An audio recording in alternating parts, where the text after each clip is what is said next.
Well, we're back for another retro review of The Wire, Season 1, Episode 5. Let's jump into it. Ain't it obvious?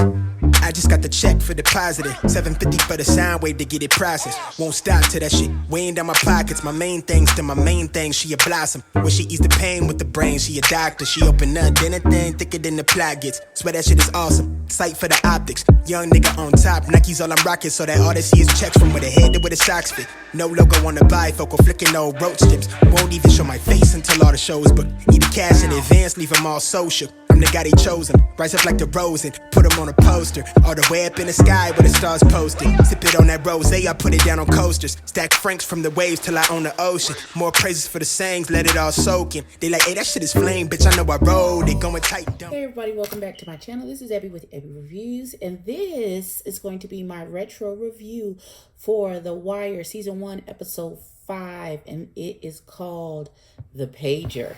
So, we start with Avon is at his house, his apartment, wherever he's laid up with his girlfriend, and there's a phone call, and he's getting dressed for the day, and he goes into the bedroom where baby girl is in the bed laying down, and he's like, who was on the call? And she was like, they didn't say anything, they just hung up. And he's like, okay, word. And so he looks out the window, he sees Wee-Bey outside waiting for him in the truck. And so he goes to the door and gives him a sign. And so Wee-Bey backs up, and they took a look around and take stock of their surroundings to see if there's anybody in a jump out van ready to show up. They see any people who don't look like they belong necessarily in this neighborhood. You feel me? And so they don't see anything. They see a couple kids with some hockey gear that's getting into their car. But other than that, they don't see anybody. So Avon gets in the car. And so he tells Wee-Bey, I want the phone lines taken out of the apartment.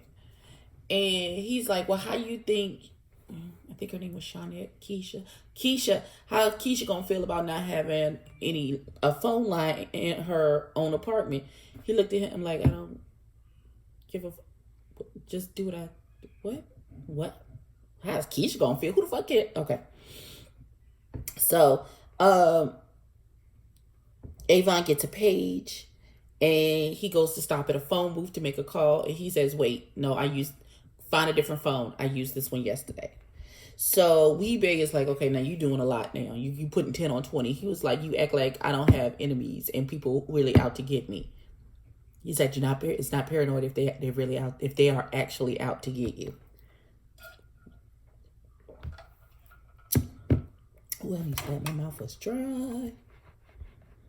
Okay, so we then see Omar is in the alley with his cohorts, his crew, which is Brandon and Bailey. They finna rob some more dope boys. They making the plans. Like, if you do this, I'll do this. He's like, when danger comes, a rat's gonna run. And Brandon says, I guess you're danger. He's like, you're not wrong. So, we then go. We go to the basement. The judge and the state's attorneys have arrived to do the affidavits and get the warrants and everything to get the pager cloned and to get up on the payphone and the low rises.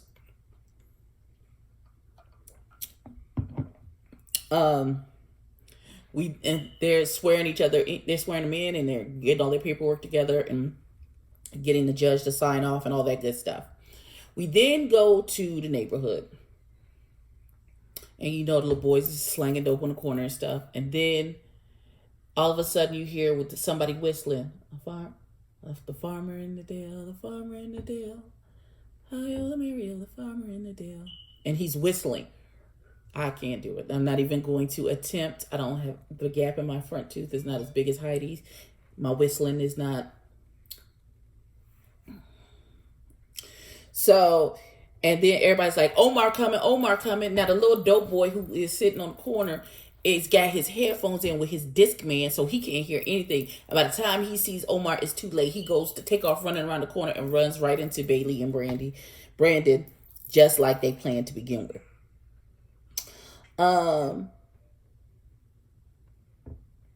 Bodie and Poot are talking about how you sit. We go to the low rises. Bodie and Poot are sitting on the sofa. They having a conversation on how you get HIV.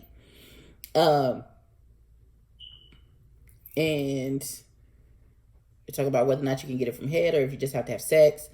D'Angelo shows up. He looks over at Wallace, and Wallace is literally sitting on the corner playing with a toy. And so D'Angelo looks at Bodie, and Bodie looks at D'Angelo, and D'Angelo's like, it don't make him no never mind the child's playing with a toy. Bodie takes a 40 ounce and throws it and it busts right above Wallace's head. He drops the toy and his face is all cut up. And it looked like, and then D'Angelo's like, nah, you did too much. You did too fucking much. And they about to get into a confrontation when I think this is when Stringer Bell shows up, but we'll get back to that in one moment.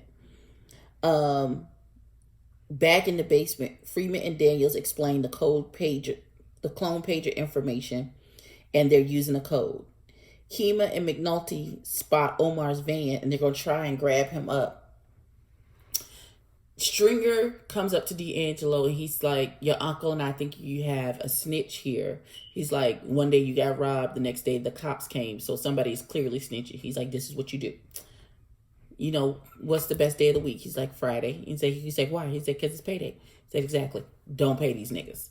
Don't pay them a dime. He's like, of course. He's like, but you did. And Stricker says, well, if you don't pay them, they won't work for you. He was like, what they gonna do? Go get a job at Walmart? That's not how this happens. They're gonna buck, they're gonna be upset, but they're still gonna continue to work. He's like, this is what you look for. He's like, if these is really your niggas and they really down for you and you don't pay them, they're gonna come to you and ask you for an advance. Them not the niggas you work for. The nigga who's steady eating and it's like ain't never missed a step, that is and don't ask you for nothing, even though you didn't pay them, that's the nigga that I want to know about. I said, oh, okay. Oh my God. And then Stringer looks over and he's like, look, you're going to have to handle that. And he walks off. And D'Angelo goes up to Poot and smacks the cell phone out his hand and starts yelling at him like, and saying, you know the rules about cell phones. Because they're not allowed to have cell phones, I guess, in the low rises. Or anywhere, actually. They're not supposed to be on cell phones. So, Santangelo, the older white man who was left behind by the other older white man cop, comes into the basement and he sees Presby literally making copies of the phone display. He has the telephone face down making copies. Kima and McNulty are sitting on Omar's van, just waiting for Omar to show up.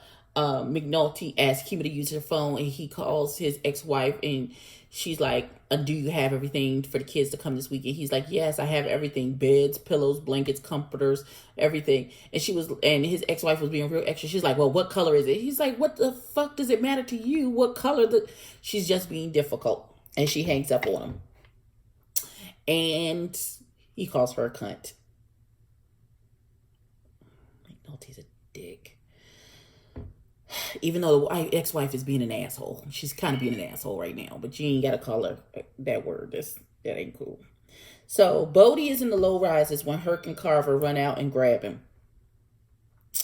They search him down. And then Carver turns over Herc and is like, here, you get your business card back. Apparently, Bodie did go by his grandmother's house. And his grandmother did give him the card. And said that boy was looking for him. McNulty is setting up to have his sons over, so he's putting together the bunk beds and bringing all the furniture into the house to set up for his kids to come over for the weekend. So Herc and Carver are gonna try and play good pet cop, bad cop with Bodie. Only one thing is Bodie's not gonna fall for your bullshit. Carver tried it and he was like, we can get you what you want, blah, blah, blah, blah, blah. And he was like, you know what I want? And he was like, what? He's like, for you to suck my dick. And then Carver starts beating Bodie up. And so Herc has to run in and save Bodie from Carver. Hold on one moment. Okay, so sorry. I got a phone call. So we're with Herc and Carver as they're trying to get Bodie to flip, which is not going to happen. And so they are waiting to take him back to juvie. They come up to the desk sergeant and he's like, well, you just missed the 8 o'clock intake officer and another one won't be back until midnight. And they was like, well, can we leave him in the holding tank and you hand him off when he gets here? And literally the desk sergeant was like, I know you motherfucker. What? I'm not. Nope. Mm-mm. So we then go to D'Angelo, who's taking his baby mama out on a date to the next restaurant. Now, this is a restaurant that actually you need reservations for. It's very high-end shishi restaurant. So they don't have reservations. And so the maitre d' says, well, let me see what I have available. And so he gives them a table off to the side. And D'Angelo says, can we get one of those tables that are over like one of the booths? And he was like, no, those are reserved for people who actually have reservations this evening. And he's like, okay. And then when the man walks away, his baby girl tells him that he should have pushed back to get a better table.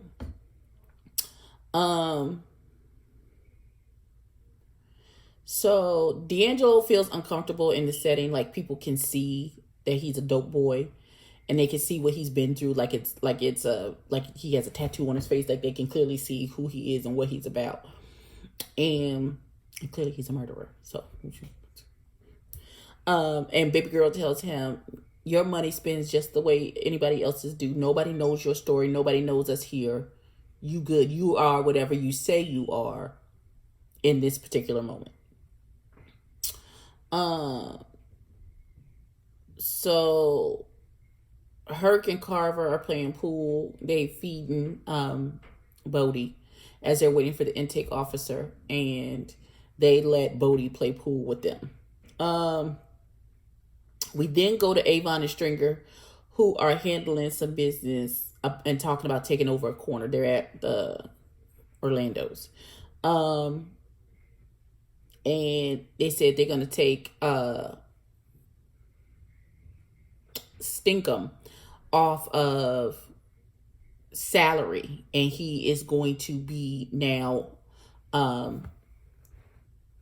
he's going to be earning a percentage instead, which is the potential to make way more money.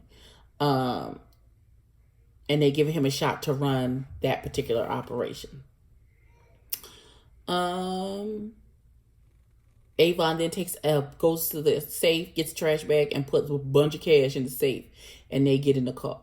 This is after they said they had caught one of Omar's boys, and we'll put a pin in that because we'll get back to that in a minute. So Bunk is sitting in his office, and the ballistics man comes in and says that they have a match for for his case to 2 other murder cases. The ballistics match 2 other cases. So one person did all 3 murders, which is good news to Bunk. And then we go to Bubbles. Bubbles goes to the rehab that Johnny is in. That Johnny is his little white friend who got beat up trying to pass the fake money. Now, Johnny has a colostomy bag now. And he also tells Bubbles that he has HIV. Now, I don't know if Bubbles is HIV positive. I don't know if he was ever tested. I don't remember that being part of his storyline. But it would seem to be concerning because I think they were sharing needles, if I'm not mistaken. So if Johnny has it, then I'm pretty sure Bubbles has it too. So Bubbles tell Johnny that he sicked the police on the people that hurt him. And he was like, why would you do that? And he was like, why you got a colostomy bag? Why they beat you when they didn't have to? He's like, that's the reason I did it. And he was like, why? It's all part of the game. You taught me that. And then he was like, he's going to NA, he's going to meetings twice a week. He's like, good, that's comfort for your body. And he was like, I get out of here in a month. And Bubbles is like, well, that's fine, because they have NA meetings all over the city, so we can find you a meeting once you get out. And he was like, I don't think you understand what I'm saying. Who got the best package out right now? And he was like, what? And he was like, don't play with me. Who got the best package? So they have a little conversation about the dope that's out in the street and how it's all BS right now. So McNulty goes up to the homicide office, where Lieutenant J literally is giving him his ass to kiss. Like, he has pulled down his pants and his big pasty white booty and shaking it back. Why? So he tells him, I got a plan. He said, if you come back in 2 weeks, get this narcotics thing over in 2 weeks, come back into rotation when we start working nights, and kiss the major's ring, and then you should be good. And it shouldn't be no problems with you.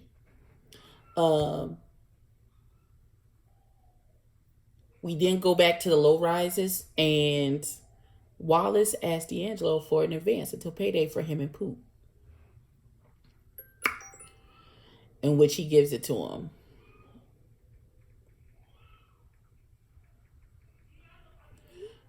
All right, and then so Bunk and McNulty go to visit the witness. So this is the witness from the girl's murder, the friend of the girl who got killed by D'Angelo, that was discussed last week. And in their file, there says somebody said that she had seen, the last person to see her was somebody named D, and when they called, the number was out of service. So they've tracked down this young lady and they've gone to her apartment. Shut up.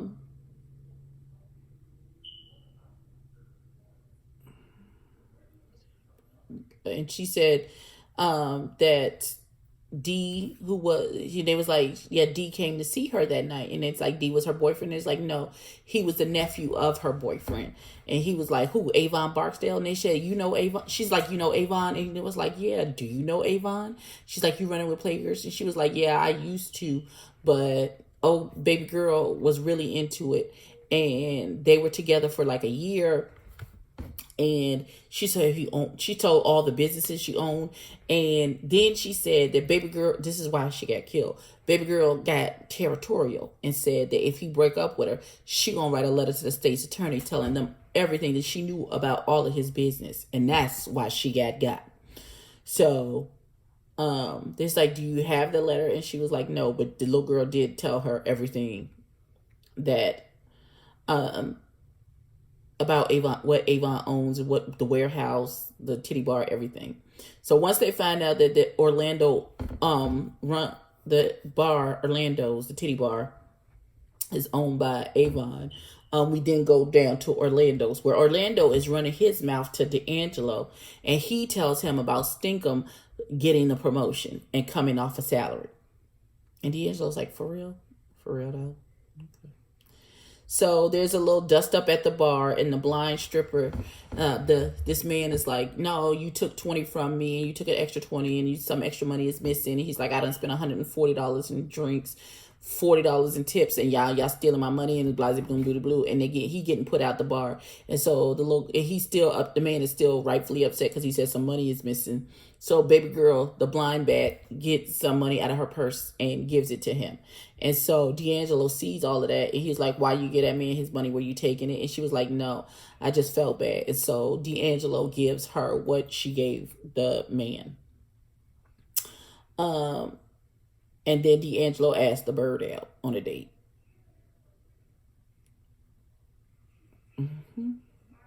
Even though you with your baby mama, you still asking other bro. Okay, Okay, so Daniels, McNulty, and Kima are outside the club, outside of Orlando's club, talking about all the businesses that Avon owns. Then we get to Omar, who's talking to Brandon, the boyfriend, and tells him to stop cussing. and that one of their crew is late, so they're going to go pull the heist without him. So we then get to Presbalewski is in the office. He has broken the code for the pagers. And once he explains it to McNulty and Kima, McNulty actually kisses him because they're so excited. So Avon and D'Angelo go to see their uncle, who has had some kind of stroke. He's incapacitated. He's just laying in, I don't know, he's just incapacitated, like in a vegetative state. Only he's not. He's clearly breathing on his own. It's just that he's gone. I don't know if he had a stroke. They don't explain what happens.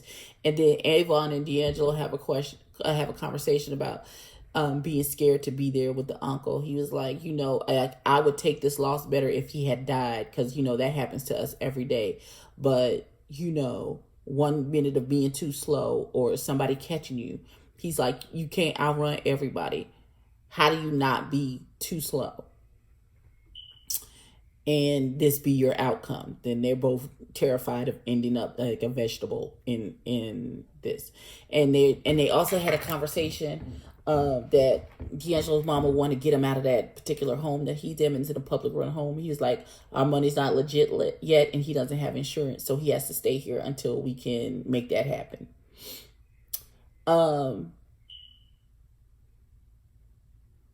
McNulty and Kima pull over Omar.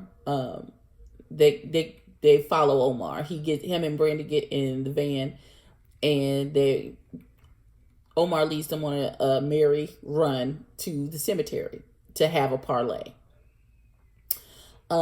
He tells them he's clean and he's not taking no charge and he's not snitching. And they tell him, he's like, I used to know your brother when he was up in wherever he was. And he was like, tell him one of his boys got Bailey, who's one of his crew. And then Omar says, it was probably Bird who did it. And he's like, Bird, who's Bird? And he was like, ask your snitch. Bubbles knows who Bird is. And then he walks away and gets into the van. McNulty comes to his ex-wife's house to get his kids for the weekend, and no one is home. No one answers the door. Oh, stinking ass broad. Okay, we're not even gonna get into that. Freeman comes to Lieutenant Daniels to tell him they need to get a wiretap on the payphone in the low rises. If they are going to make a case and follow the money, they're going to need those pay phones. And he was like, and I understand that you are trying to on the success ladder, but if we're going to do this for real, then that's what we're going to need. So, Wallace and Pooh are walking in, and Pooh asks him, so how did you get D'Angelo to come up off of the money? And Wallace is talking big junk, talk about, I just told him and he came up off of it because that's how I do, that's how I run. Okay, baby, you asked politely and he gave you the money, but that's so. As they're talking and they're looking around, Wallace spots Brandon playing pinball. So Wallace and Poop go outside and they page D'Angelo, and they like, one of Omar's boys is in the bodega right here at playing the games. And he was like, okay, just wait. And so D'Angelo then paged Stringer Bell. Stringer Bell and Weebay are sitting on Scar, whose territory they about to take over and give to Stinkum, and they about to pop that fool when they get the page from D'Angelo. And so he's like, come on, find me a payphone. So Stringer Bell calls D'Angelo. D'Angelo tells him, hey, Omar's boy Brandon is at the store. I got my boys over there with their eyes on him right now. And he was like, okay, bet, just sit still. And so it's like D'Angelo calls Wallace back and says, sit tight, somebody's coming. And so they're sitting there waiting, and Pooh gets impatient. He's like, okay, I'm getting ready. Let's go, ain't nobody coming. And then he's like, nope, there they go right there. And so they walk up to the car. He's like, and Stringer Bell's like, what's your name? And he was like, Wallace. And so Stringer Bell is in the car with Weebay, the boy from Sticky Fingers from jail. Dun, dun, dun, dun, dun, Oh God, I can see his face. Frederico Starr, that's his name. He was Moesha's boyfriend too.